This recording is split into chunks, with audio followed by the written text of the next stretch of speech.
It all started when I woke up to the sound of someone hammering on my apartment door. That was the first fright I got that night, heart pounding in my chest as I grabbed the bat I kept under my bed and headed towards the door. First thing I do is look through the peephole to make sure it's not anyone sketchy, but I'm greeted by the sight of one of my neighbors. She looks terrified. She's covered in blood, and I can see just through the peephole that her face is a mess. I open up the door, she runs inside and immediately says, "You gotta get me out of here. My boyfriend's trying to kill me." I start to ask her what happened, and she says something like, "There's no time. Just please get me out of here. I swear to God, he'll kill you too for just helping me." That was what sent me into a straight-up panic, because if a guy was willing to beat his girlfriend up that badly, Lord knows that he'd be willing to put me in the ground. I just grabbed my car keys, ran downstairs with the girl following close behind, jumped into my car, then took off into the night. I remember asking her if she had anywhere I could take her, like a friend's or a relative's or something. She said no, and the best thing for us to do would be to drive to a motel so she could call the cops from there. So that's exactly what I did. I drove us to a motel and booked us a room. The clerk was obviously just as concerned as I was, but all it took was to explain that her boyfriend had tried to off her, and they were like, "Geez, make sure you guys call the cops at least." The girl, whose name I didn't know at that point, I just knew she was a neighbor, said that she'd go up to the room and call them, then asked me to get her some ice from the ice machine so she could deal with the swelling on her face. When I got to the room, she said the cops would be there ASAP, took the ice, put it on her face, then just burst into tears. I tried my best to reassure her, telling her she was safe and stuff. Then, when she finally calmed down, I asked her what actually happened back at her apartment. She told me her boyfriend was abusive, and that she'd been planning on leaving for a while, but that night was the night she'd finally got the courage together to announce it to him. She said he walked into their bedroom to find her packing a bag, and not long after that, everything went to chaos. She started helping herself to the little bottle of liquor from the minibar, but not after promising she'd pay me back for them once everything had blown over. I had no reason to disbelieve her at the time. I mean, I felt like we had a kind of bond established already, but I abstained because I thought I'd be driving back to the apartment pretty soon. I asked her if she was good to wait on her own while the cops drove out to her, but she asked me if I'd stay to keep her safe. She then made the point that if her boyfriend found the blood on my apartment door, she assured me that she'd left some on there while hammering on it, that he'd know she'd been there and he'd try to attack me, or worse. I'll be honest, I thought it was a pretty good point at the time. I hadn't seen the blood myself, but she was so covered in it that I believed her when she said that there was some on my door. Anyway, about an hour goes by and the cops still haven't showed up, and the motel rooms were arranged in a horseshoe shape, so we'd have seen them rolling into the parking lot if they had. I asked her to call them back to see what was going on, because obviously it was a really urgent situation, and I know that there was basically no way for the boyfriend in finding us, but I was still really paranoid that he would somehow. That's when the inconsistency started, because she gave me some lame duck of a reply like, "I'm sure they'll be here soon." If that was me, I'd have called 911 again if they hadn't shown up within like 10 minutes. So what was she so calm about that she was just cool with waiting for them for like an hour at that point? I put it down to booze, and at that point I was okay with waiting too. It wasn't like I had anywhere to be. I sure couldn't just go back to my apartment with that psycho supposedly just a few doors down. But that's also about the same time that I started checking out the amount of blood on her nightshirt. She had like an oversized t-shirt and girl boxers on, and like I said earlier, they were drenched with blood, but also with some blood splattered too, like little spots here and there. She had this cut over her eye, and she had a nasty busted lip, but it looked like way too much blood for just those small wounds. So I asked her if she had any other kind of injuries, like an abdominal wound of some kind that might account for all the blood on her. She said no, and that it was all from the busted lip in her eye. And immediately I start smelling nonsense. I asked her again what exactly had happened back at the apartment, and she started getting weirdly defensive about what she told me. I was starting to think it wasn't quite the abusive spouse kind of story that she told me the first time around, but I had no inkling of what was really going on. That being said, I was getting tired of waiting for the cops to show, so I decided to call them back myself. All I had on me was my wallet, my phone, and my car keys, the only three things I'd had time to stuff into the pockets of my shorts before fleeing the apartment. But when I take my phone out to call the cops, she says something along the lines of, "What are you doing?" I state the obvious, I'm about to call the cops back, and she's like, "Don't." I don't know if it was the way she was looking at me, the way she spoke, or the way she sort of tensed up when I told her that I was about to do that, but the mood in the room just shifted completely. I asked her why not, then just went right back to dialing 911. But by the time the operator spoke down the line, I looked up and saw she had a knife in her hand. She just said, "Hang up. Now." So I did. I'd never had a knife pulled on me at that point, and I can't overstate how terrifying it was. It wasn't even just the knife either. It was the overwhelming creepy sensation of knowing that all wasn't what it seemed. I wasn't hiding from the threat. I was with the threat. I'll be honest here. I basically begged her not to hurt me, and to my relief, she said she wouldn't as long as I drove her to the Canadian border. Given this was in Detroit, the border isn't all that far, but I didn't want to catch charges for aiding and abetting or whatever, so I knew I had to think of something to stop that from happening. It's not like I knew I couldn't tell the cops that I'd been threatened or whatever, but I also knew that the longer I spent in this girl's company, the more chances I'd have of being stabbed. So, I tell the girl that I'd drive her to the border, but that I needed to get something to eat first. I play it like I wanted to stop somewhere on the way, knowing she'd reason me down to getting something delivered from a 24-hour joint. She also stated that she'd be the one going down to pick the food up, as she didn't want me having the chance to sound the alarm. That's where she messed up, because she didn't seem to realize, to my infinite relief, that I could order from DoorDash and put something in the notes about needing the cops called to the motel. My whole plan hinged on there being a driver around that late at night, but thank God there was, and I was even able to show her the order without bringing up the notes section that mentioned needing 911 called to the motel. And the cops played it perfectly too. They showed up without any lights and sirens on, didn't park in the lot, walked up to the motel room without being spotted from the window, then just knocked on the door like they were a delivery driver. She walks over, opens up the door, then boom, they had a gun and a taser drawn on her before she even knew what was happening.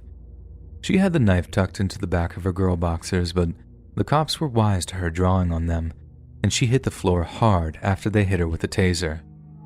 Turned out they'd been looking for her because, get this, she was the abusive partner who'd stabbed her boyfriend almost to death before finding some poor schmuck, i.e. me, to drive her to the border.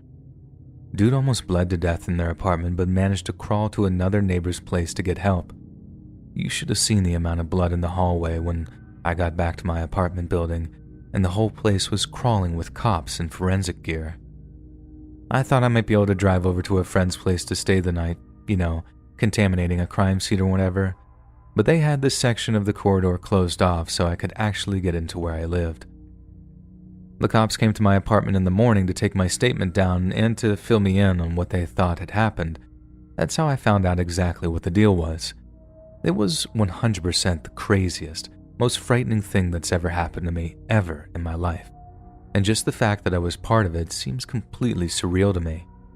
But the thing that sticks with me is how easily I swallowed her nonsense story at first. How I thought it was helping someone I knew, someone I could trust, when in reality, one wrong move, and I might not actually be around to tell you this.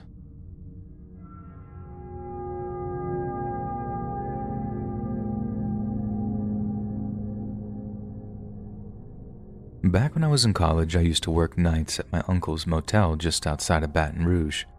It was a pretty sweet gig for the most part. I was already a total night owl during the summers, so instead of staying home with my parents, getting on their nerves, and being bored stiff during the midnight hours, I got to watch movies, read comic books, order takeout, and get paid for the whole thing. I remember those times with a lot of nostalgia, to be honest, but every so often, I think about this one night where I happened across one of the creepiest things I'd ever seen. It might even be the creepiest thing I'd ever even heard of, too, mainly because of what it might have entailed and how many unanswered questions it left me with. It started with the motel's fire alarm going off. The fire alarm automatically alerted the fire department, so officially speaking, all I had to do was make sure all the guests evacuated properly. But then unofficially, with it being my uncle's only form of livelihood and him being terrible at making his insurance payments, it was always an unwritten rule that whoever was on duty would have to try their darndest to put the fire out before the whole friggin' place burned down. So, that's what I did. Once I saw smoke billowing out of one of the rooms, I ran up there with my fire extinguisher, kicked in the door, and was relieved when I saw that the fire was basically a small one in the center of the room. I just let rip on that thing with my extinguisher, then within a couple of seconds, the fire was out and I'd saved the day. Obviously, I didn't pay much attention to what else was going on in the room, and the fact that there was no one in it didn't faze me because I figured they evacuated like everyone else. My uncle had already been alerted of the fire, and he's been ringing the motel's phone like crazy, and boy did I feel like a hero telling him that I basically saved his entire income by putting the fire out before it could spread. He then asked me to check on the actual damage before the fire department showed, which was still going to be a while, hence why he'd always asked me to be Johnny on the spot with an extinguisher if there was ever a fire. So, I do as I'm told, heading back up to the room while reassuring the parking lot's congregation of guests that everything's going to be fine and that I put the fire out. Only when I get back to the room do I realize that the fire had been set in one of the small metal trash cans that was in each person's room. Someone had obviously filled the thing with God knows what, placed it in the center of the room, then just set the thing on fire before bailing out of the room. Then right as I'm thinking, why would someone do that? I realized someone had arranged a bunch of stuff around the room. They were clothes, kid clothes, and interspersed among them were a bunch of what looked like kids' drawings. Then when I checked out what the drawings were of, I realized it wasn't just the fire department that should be on their way. It was the cops, too. The drawings were of kids in cages, or sad crying kids with big angry-looking grown-ups towering over them. Then another was of what seemed to be one kid crying over a dead kid while the grown-up figures laughed. Seriously, they were so horrific that despite the heat and smoke still circulating in the room, I felt a little chill go down my spine. I immediately went to call the cops, then checked who was booked into the room and, more importantly, if any kids were booked in there too. There was just one guy's name in there, Cameron Odell. So what was one lone guy doing with so many kids' clothes? The drawings were horrifying, but it wasn't out of the question that an adult could have been responsible for them. The clothes, though, that was a different story. Right after the fire department arrived and they were checking the room over to confirm it was safe for the other guests to head back to their rooms, I asked the group of guests in the parking lot if there was a Cameron Odell among them. No one spoke up or raised a hand, and no one by the name or any other name booked another room after everything died down, so I'm guessing whoever was calling themselves by that name had gotten out of there following the fire. The cops showed up a short while after the fire department did, and I showed them all the clothes and drawings I'd found, along with the booking under the Odell name. Officially, their investigation would involve looking for potential arson, but the cops told me that they'd be looking into the clothes and drawings too if they ever caught the guy who tried to set the room on fire. And that was pretty much the last I heard of it. For the first few weeks that followed, I kept asking my uncle if they'd caught the guy who'd set the room on fire. Each time the answer was the same, no. I tried telling him about the kids' clothes and the pictures, but all he seemed to care about was that the damage to the room was minimal. Besides, I was his hero, having put the fire out and all, so whenever the subject came up, it was all just backslaps and that's my boy kind of talk. It was really hard to get to any details. Like I said earlier, what I'm mostly left with here are unanswered questions and a lot of half-baked theories of what that guy was trying to do. But there's one in particular that really sits with me. If the guy had a bunch of kids locked up somewhere, if it was him that was trafficking children and he was trying to dispose of the evidence or something, he definitely went about it in a really dumb way. But then, what if he was one of the kids that had been abused, and he was trying to draw attention to it some way? What if he tried to get people to listen to him time and time again? Obviously, there's a lot to unpack here with that one, and it brings up way more questions than it answers, but I really don't know what else to make of such a creepy situation. I just feel like there's some deep, dark backstory to the whole thing, but for the time being, I don't know what that is. Maybe in the years to come, if the truth comes out, I'll find out just what a crucial incident the motel fire was. Or maybe not. Maybe it'll just remain a mystery, just like so many other things in life.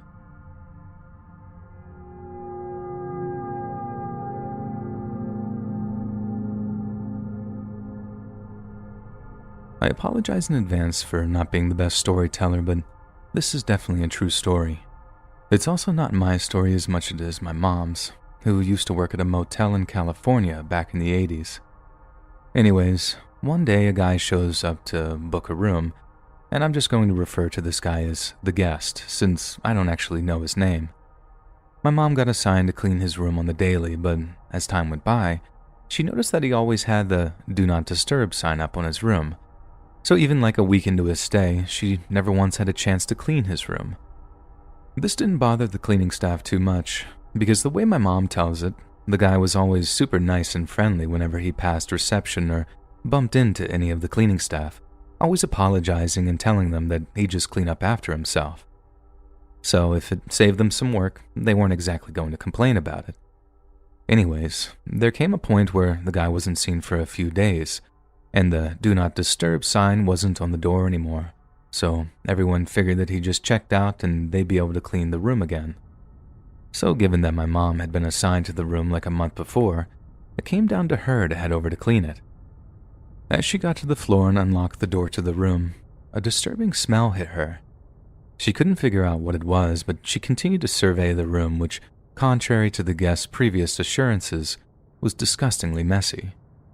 Her words were that it looked like someone had thrown a party, even though everyone was pretty sure that no one else seemed to have ever gone into the room besides the guest. Anyways, my mom was still shocked by the smell, so she tried to track it down. Then as she followed the smell, she could tell it was coming from the hotel room closet. When she opened the closet, there was nothing but a wet-looking cardboard box on the ground, and my mom said the smell got way more intense, so she could tell it was coming from there. She said she had a strong suspicion that the guests had been using it to go to the bathroom in, so the last thing she wanted to do was look inside it. Instead, she puts on some gloves and covers up her mouth and nose, then picks the thing up to throw it into the trash. That's when she felt how heavy it was, like way heavier than if there was just some feces inside it or something. It was only when one of the other cleaning ladies smelled the same smell that they straight up said, "Somebody call the cops." Apparently, a few years before, this same cleaning lady had found a dead body in a room, as someone had a heart attack with the "Do Not Disturb" sign on the door, and it took almost 2 weeks before they finally went to investigate. She said it was like the exact same kind of rotting smell. Definitely not anything else from the human body, so they called the cops so they could come take a look at it. The cops showed up, cut open the box with everyone watching. Then the officer just looked up to his partner with this numb expression, saying, "Call the coroner. We're going to 419. Someone had to explain to my mom that the number was police code for dead body. Only it wasn't like a whole body in there. That much was obvious because the box was too small. It turned out to be just a decapitated head. I don't really know many more details than that. This is almost 40 years ago now, and I couldn't find any internet archive stuff before I wrote this up, but my mom said that there was talk of the head belonging to a call girl who had gone missing a few weeks before. They gave all the guy's info to the cops, but apparently that didn't help. The credit card was stolen, and the guy had used the name on that card. Imagine being that person whose credit card got stolen, though. One day you think you've lost it or something, and then the next, the cops show up accusing you of having murdered a girl. Mom stayed working at the motel for maybe like a year afterward, and she only quit when she met my dad and moved into his place up in Vallejo. That story always kept me from ever wanting to work in a hotel or motel or anything like that, and no matter how desperate for money I get, I think I'd have to be very, very desperate to work anywhere you might see the darker side of human nature.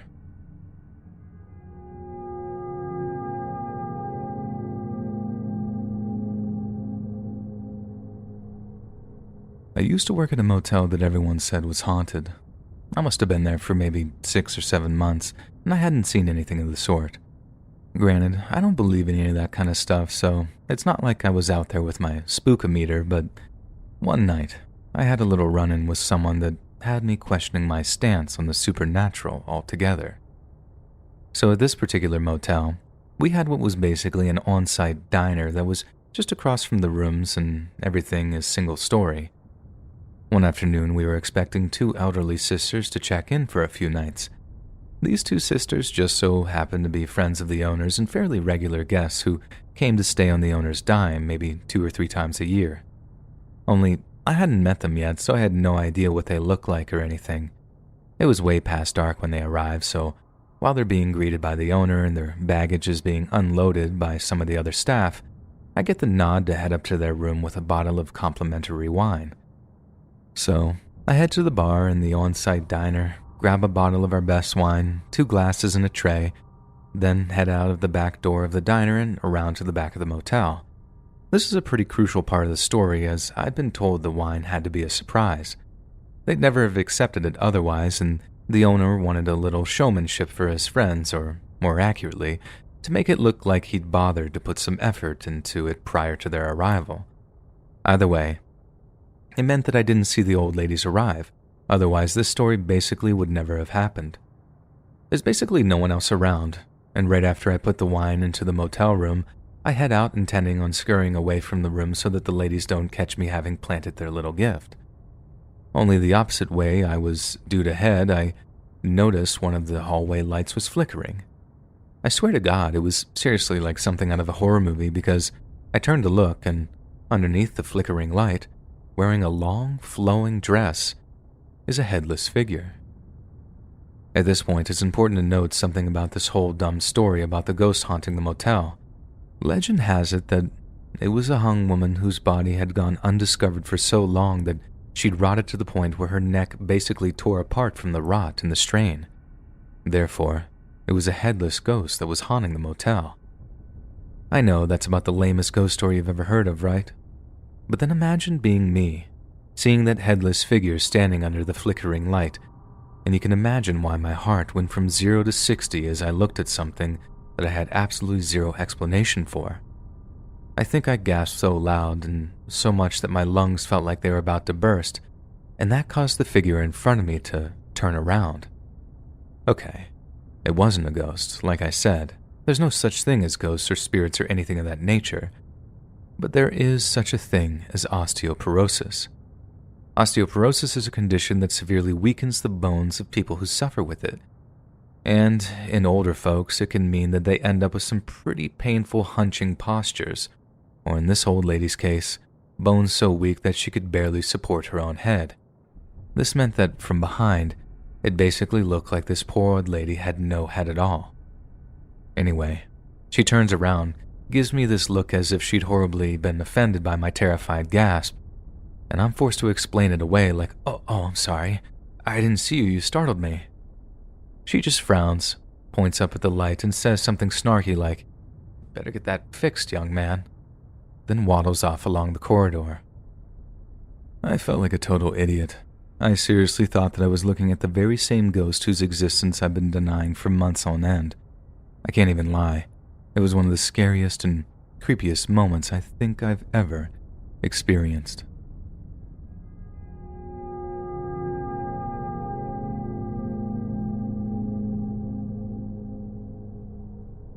Back when I was in college down in Florida, I used to work a part-time job at this pretty upscale motel. The motel had this pretty nice pool, and this one time, after a series of pretty gnarly rainstorms, I was tasked with cleaning it. This was really out of the ordinary, as we had an actual specialist that came in when the pool was that bad, but my manager said the guy was up to his eyeballs in jobs and wouldn't be able to come out for a few days, and since it was costing us guests, he told me that if I got it done, he'd let me go early and still pay me my full day wage. Absolutely no-brainer, so I accepted. Then about a half hour into the job, this absolute perfect 10 knockout of a girl around my age comes to the pool in her string bikini and asked how long it'd be until the pool was swimmable. I shrugged and told her I didn't know. that it was taking a long time as it was, and I'd only scooped like a quarter of the debris out of it. But then, to my luck, she seems content to just chill by the pool in one of those sun loungers until I was finished. I got where she was coming from. It was really hot outside, and as pervy as it sounds, I was glad to have some nice scenery to look at while I worked. After a while, she started making a little small talk, and after about a half hour of back and forth with her, I pretty much managed to clear the entire shallow end of plant trash. She then asked if she'd be good to dip her legs into the shallows, and I'm like, sure. But then as she does, I notice a bunch of small, dark things swimming out of one of the filters and towards her legs. She hadn't seen them because she was too busy looking at me, but I was seriously like, "Get your legs out of the pool." I straight up screamed it. She looks at me like I'm crazy, as I'd already okayed her putting her legs in to cool down, but when she looks down, she lets out this ear-splitting scream, then basically sprints back to her room in tears. If you'd never seen Florida water bugs, now's the time to Google them, and more specifically, to Google how big they can get. Somehow, I'd never seen those evil-looking things until right then, and Jesus Christ, they're a sight you're likely not to forget anytime soon. Worst thing is, they actually do bite people, which is exactly how they got their nickname of toe biters. They're not dangerous, like they're not poisonous or anything, but they're just about the last thing you want to see swimming towards your legs while you're dipping them in the pool.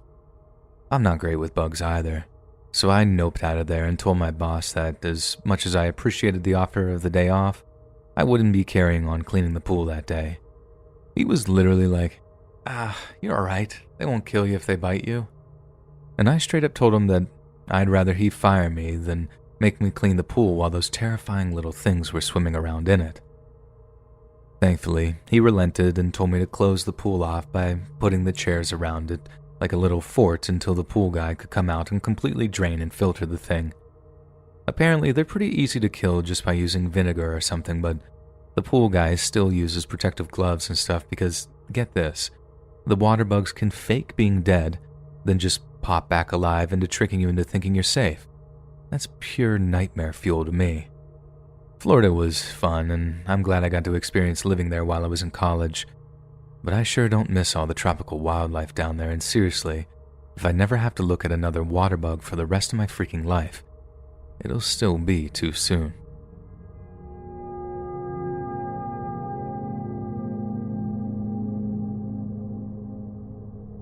Back when I was still getting some money together for college, one of the 2 jobs I worked was as housekeeping for a motel chain.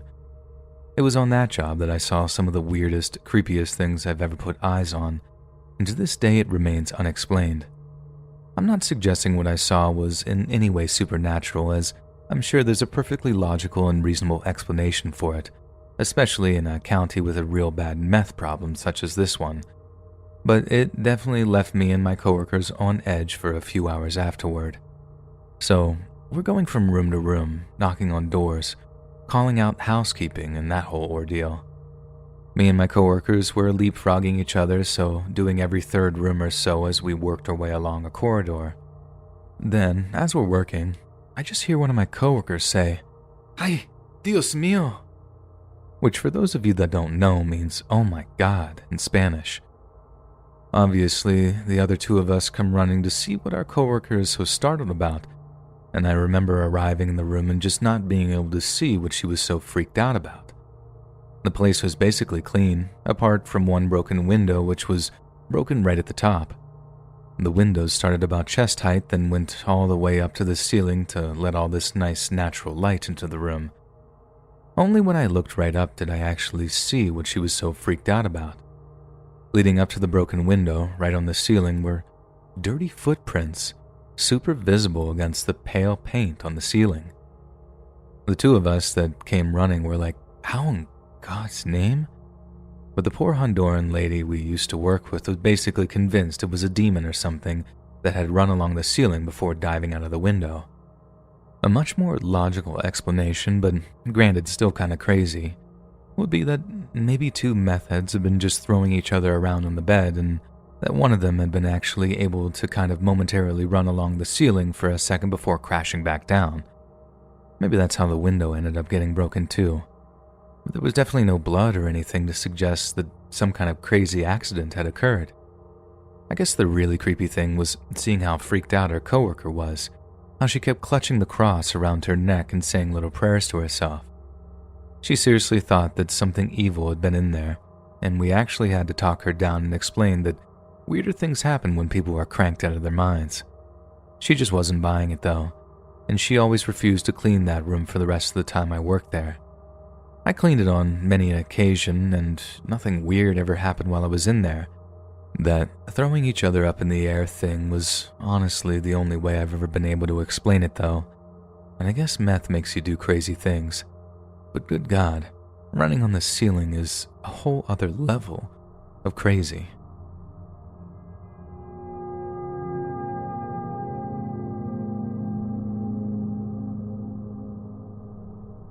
In September of 1992, a music video company in Nashville, Tennessee, placed a listing in the classified section of a local newspaper advertising the sale of a $30,000 top-of-the-line computer system.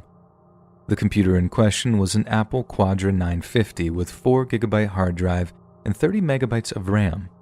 At the time, it was most certainly worth the 5-figure price tag, and there would most certainly be people willing to pay it. But it seems that in this case, there were people willing to kill for it, too. On October 7th, a man who called himself Tom Johnson responded to the ad claiming he was a freelance computer programmer and database consultant who was willing to make the advertisers an offer. The advertiser in question was 21-year-old Jeremy Rolfs, a videotape editor and student at Middle Tennessee State University, and a few days later, Jeremy met with Tom for a demonstration of the Quadra. To Jeremy's surprise, Tom ended up making an offer of $31,000, claiming he was desperate to secure such an advanced piece of hardware. He had just one request, that Jeremy deliver the computer to his office in Marietta, Georgia on October 24th. Marietta was 230 miles away, a drive that would take just shy of 4 hours, but considering Tom was offering $1,000 above the asking price, Jeremy agreed to the proposal. Then, on the agreed-upon day, Jeremy awoke before dawn in order to make the delivery on time.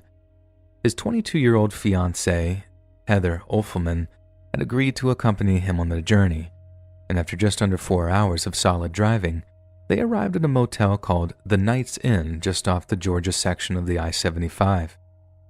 Tom had initially requested the computer be delivered to his office in a large industrial park, but at the last minute, he had called Jeremy to change the location of the meeting to a small motel room. His reasons were that the directions to the industrial park may have been a tad too complex, and to save time and effort, they could meet in a more prominent location. Jeremy was only too willing to agree to this, as it would save him a few bucks in gas money. Yet, little did he know, the change of location meant he was walking into a trap. When Jeremy and Heather arrived at the motel room, the man calling himself Tom told them that his business partner would be arriving shortly to check over the equipment. In the meantime, Jeremy and Heather decided to grab some breakfast while they waited, returning about a half hour later to learn that Tom's business partner was on his way. Tom then suggested, to save time, they could load the Quadra into the trunk of his car to make for a more fluid exchange. It appears that both Jeremy and Heather trusted their potential buyer, as they did so without question. What followed was around 20 more minutes of waiting, and when an exhausted Jeremy grew tired of hanging around, he asked if they could simply close the deal so he could begin the long drive back to Nashville. But to his horror, Tom produced a handgun from his waistband before telling the couple, "I think we can close this deal right now." Tom kept the gun aimed at the pair while he ordered them to wrap themselves up in some of the motel room's spare bed sheets, assuring them that this was only necessary to ensure that they wouldn't pursue him upon his departure. Tom continued to reassure Jeremy and Heather, telling them that the university would be able to claim an insurance check if they said that they had been robbed. The couple were understandably terrified, but Tom continued to reassure them, telling them everything would be fine if they neglected to resist. Yet as they lay there, wrapped up in the bed sheets, Tom produced a hammer, stood over Jeremy's body, and then struck him in the head with it. Jeremy later said he must have been knocked out for a few seconds because the next thing he knew, Tom was standing over a screaming Heather, subjecting her to the same brutal assault. When he tried to tell his fiancée stop screaming and he'll leave, Tom returned to Jeremy and began hitting him again. The couple were able to breathe a sigh of relief when Tom suddenly exited the motel room, yet just minutes later, he returned and began wiping down various surfaces that he touched as a way of removing fingerprint evidence. Once this was done, he brutally attacked Jeremy and Heather with a hammer again, before finally leaving for good. At around 9:30 a.m., a motel employee discovered a severely wounded Jeremy wandering around the parking lot, disoriented and bleeding. Both he and Heather were soon rushed to a nearby hospital, but sadly, Heather passed away as a result of catastrophic cranial damage just 2 hours later. Thankfully, Jeremy went on to make a full recovery and was released on October 27th, but was suffering from vertigo, hearing loss, and severe post-traumatic stress disorder. Outraged at such a brazen and violent robbery, local police launched an immediate investigation, questioning witnesses and searching the motel room for evidence. They found that one of the few clues that Tom had left behind was the murder weapon. The hammer was still wrapped in plastic with an attached card identifying its weight and SKU number, yet despite this, the police were unable to trace it to its place of purchase. Shortly afterwards, police learned of another curious incident that occurred just an hour or so before the attack. Around the same time that Jeremy and Heather were having breakfast, an unidentified woman had complained of a problem in the motel room which Tom had rented. Somehow, the police then came to believe that this woman was actually an accomplice of Tom's who attempted to sabotage the scheme when she learned that he intended to murder his victims. They hoped that this woman might come forward upon making a public appeal, but most probably out of fear of prosecution, she remained silent and anonymous during the remainder of the investigation. Police then announced that Tom had been driving a black cherry or dark brown Dodge Dynasty with a red interior and Tennessee license plates. According to the surviving Jeremy Rolfs, the man had sandy brown hair, was in his late 20s or early 30s, was around 6 foot tall, and weighed 165 pounds. Jeremy also noted how disturbing it was that the man went from a thoughtful, introspective guy interested in computers to someone who was cold, calculating, and deliberate. The man was evidently a dangerous and manipulative psychopath, and how those that knew him may have been completely unaware of his true nature. Police also announced that there was a great deal of evidence that Tom had attempted to pull a similarly murderous scam just a week before Heather's murder, but for some unknown reason, he failed to show up for the proposed meeting. 2 years later, police announced they finally had a potential suspect, a 49-year-old owner of a Nashville computer company named Thomas E. Steeples. Investigators noted that Steeples shared a striking resemblance to the composite sketch of Tom based on Jeremy Rolfe's description. Steeples was already in prison after being convicted of a chillingly similar double murder which had also taken place in a rented motel room. In April of 1994, Steeples had lured another young couple by the names of Rob and Kelly Phillips, only this time, it was under the pretense of offering them a record deal. When they arrived, he ordered them to wrap themselves in bed sheets, then beat them to death with a hammer. Steeples was also convicted of the 1993 murder of one of his business partners, a Nashville bar owner named Ronald Bingham. He was also suspected of several attacks on young women, with his own wife testifying that he had tried to assault a woman in their backyard after luring her onto his property. Yet unfortunately, just as the authorities were preparing to prosecute the imprisoned Steeples, he died of a heroin overdose in his cell. Some believe it was a deliberate attempt at taking his own life, as Steeples didn't appear to have developed any kind of drug habit whilst in prison.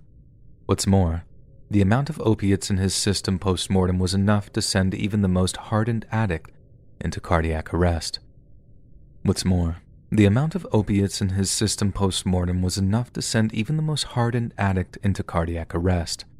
And furthermore, Steeples had a slim chance of being paroled for his part in the Phillips murders, but with a conviction for Heather's killing, that chance would have been taken away.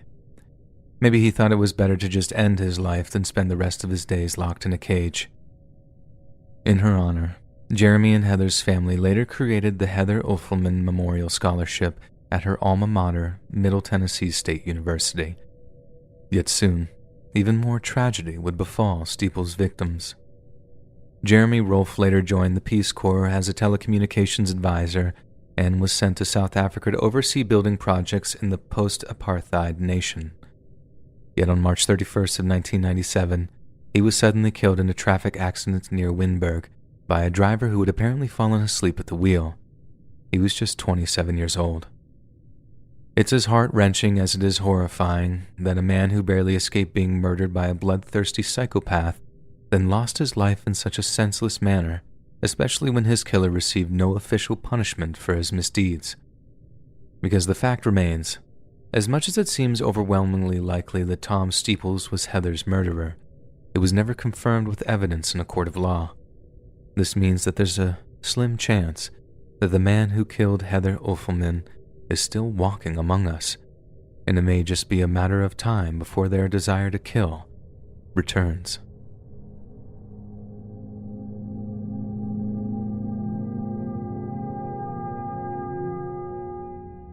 In the early 1980s, the city of Chicago was plagued by a nightmarish series of horrific serial murders. After being chosen at random, the victims were kidnapped, mutilated, often murdered, then dumped in various locations around the city. Only one solid motive was established following the apprehension of the perpetrators: satanic worship. What you're about to hear is extremely disturbing and is most certainly not for the faint of heart. This is the story of the Ripper Crew. On May 23rd of 1981, 28-year-old Linda Sutton was declared missing by deeply concerned relatives. Just 10 days later, her mutilated corpse was found in a field in the Chicago suburb of Villa Park. Whoever had killed her had taken the time to slice off her left breast as a trophy of their grisly endeavor. The following year, during the early morning of May 15th of 1982, Lorraine Borofsky was opening up her realtor's office when she was snatched right off the street. 5 months later, her body was found lying on top of a grave in a Clarendon Hills cemetery, also with the left breast removed. 2 weeks later, a woman by the name of Shui Mack was abducted from Hanover Park, and when her body was found 4 months later, police were forced to accept that they had a serial killer on their hands when they found that the same gruesome amputation had been performed. Just a few weeks later, the killer struck again, dragging a young woman named Angel York into his van before he handcuffed her. Miraculously, Angel wasn't murdered, but suffered horrific injuries when the killer slashed at her left breast with a knife before tossing her out of the moving van. Angel was in the hospital when she was interviewed by the Chicago police detectives who were assigned to the murders, and it was then that she told them something truly chilling. The killer wasn't just some lone maniac targeting vulnerable females. He was being assisted by up to 3 additional accomplices. Angel was able to provide detailed descriptions of each of the suspects, but while detectives were scouring the profiles of known criminals, they were able to kill again. On August 28th of 1982, the body of Sandra Delaware was discovered on the bank of the Chicago River. She had been strangled and stabbed to death, and just like the other victims, her left breast was amputated. This was followed by the discovery of 31-year-old Rose Davis's body on September 8th. She had suffered identical injuries to the other victims, with the same signature amputation having been performed. There wasn't a break in the investigation until December 6th of 1982, when a woman named Beverly Washington was found lying unconscious by a railroad track. She had multiple stab wounds and her left breast had been cut off, but somehow she was still alive. Once she regained consciousness, she was able to give highly detailed descriptions not just of the suspects, but also of the vehicle they were using to abduct their victims. The van was traced to a man named David Gecht, who was promptly arrested on suspicion of murder. Police believed they'd be able to collate sufficient evidence to convict him during his initial period of detention. Yet to their frustration, they fell short and were forced to release Gecht after just a few days. Following his release, detectives worked night and day in order to compile more evidence, and Gecht's undoing finally came in the form of a motel receipt. Police were able to track down the motel's owner, who gave a lengthy testimony detailing Geck's stay at his establishment. He had rented 3 adjoining rooms with 2 friends of his, holding a loud, raucous party late into the night. But that wasn't all. The detectives were deeply unsettled to hear that the motel owner believed Geck to be involved in some type of cult. After hearing that Geck was the main suspect in a murder case, the motel owner happily provided police with the names of his friends, those being Edward Spreitzer and 2 brothers named Andrew and Thomas Kokorellis. After the police picked up Thomas Kokorellis, they forced him to confess that he and the others had taken women back to Geck's motel room, how the man himself referred to the motel as a satanic chapel. It was there that they drove their kidnapped victims after snatching them from off the street, and although the motel owner had heard loud music coming from the men's rooms, it was merely a way of drowning out the women's screams as they were beaten, violated, and murdered and mutilated. Thomas Kokorellis claimed that David Geck was the one responsible for the breast amputation and that he used a garrote wire to do so. After removing them from his deceased victims, Geck would slice off pieces of the amputated breast before eating them raw, telling the others it was a kind of satanic ritual that they should also partake of. Following this, he would inappropriately touch himself and finish onto the severed breast before placing them in a sealed box. Thomas Kokorellis claimed to have personally witnessed the contents of this box and claimed that there were no less than 15 severed breasts in it. He also claimed that Geck would have his way with the dead bodies of his deceased victims. Geck was clearly a maniac, but he was also highly intelligent and managed to conceal enough evidence that it was impossible to directly charge him with murder. Instead, he was charged with attempted murder, aggravated kidnapping, and deviant assaults for the attack of Beverly, Washington, and was convicted in 1983. Before sentencing him to 120 years in prison, Judge Francis J. Mahone told Geck, "Not even an animal would do these things. Only a devil or a monster would." Next came the trials of Geck's 3 accomplices, starting with Edward Spreitzer in 1984. Spreitzer admitted that on October 6th of 1982, the gang shot 28-year-old Rafael Tirado and his friend Alberto Rosario at a phone booth in a random drive-by shooting. According to Spreitzer, he was driving Geck's van with Geck in the passenger seat when he was ordered to slow down. Geck then took 2 guns from a rear seat, told Spreitzer to stop the van, then opened fire on Tirado and Rosario. Rosario survived being shot, but tragically, Tirado succumbed to his wounds at the hospital in the hours that followed. In a bid to avoid the death penalty, Spreitzer pled guilty to the murders of 4 of the gang's victims, as well as on the lesser charges of attempted murder and aggravated kidnapping. During the sentencing phase, Spreitzer's attorney argued that he was a junior member of the Ripper crew and was acting purely on the orders of David Geck. She claimed Spreitzer was immature, impulsive, and simplistic, a man who would do almost anything to please his friend. The prosecution, on the other hand, called Spreitzer every woman's worst nightmare and labeled his accomplices cowardly weasels who roamed in packs to prey on women. His attempt was successful, and the judicial system took mercy on him, sentencing him to life in prison without the possibility of parole as opposed to the death penalty. In 1985, it was Andrew Kokorellis' turn to be convicted of murder, assault, and aggravated kidnapping. The prosecution once again sought a death sentence, yet during the sentencing phase, Kokorellis' defense attorney took a similar approach as Spreitzer's, claiming that his client had been a follower, not an organizer. Once again, the tactic worked, and the jury spared Andrew's life after deliberating for just an hour and a half. Instead of receiving the death penalty, he too was sentenced to life in prison without parole. However, 2 years later, Andrew was tried for the death of Lorraine Borofsky, and the details of her kidnapping, violation, and murder were too much for the court to hear. It was convincingly argued that Andrew had engaged in inappropriate actions with a dead body, and in light of this and many other perverse details, he was sentenced to death. On the day that he was due to be executed, Andrew declined the offer of a last meal, with his last words being, "To the Borofsky family, I am truly sorry for your loss. I mean this sincerely." He then recited a verse from the Bible, Repent ye, for the kingdom of heaven is at hand. As a reward for his detailed confession, Thomas Kokorales also managed to avoid the death penalty. At the time of his arrest, Thomas Kokorales was a painter with no criminal record, meaning his trial judge took a degree of mercy on him that his accomplices did not receive. With an IQ of 75, he was described as having a borderline range of intellect, and was said to be more motivated by fear than any kind of perverted desire. Thomas pled guilty to Borowski's murder, taking the death penalty off the table in exchange for a 70-year jail sentence. But following good behavior and a successful parole, he was released from prison on March 29, 2019. As of June 30, 2019, Thomas resides in Aurora, Illinois.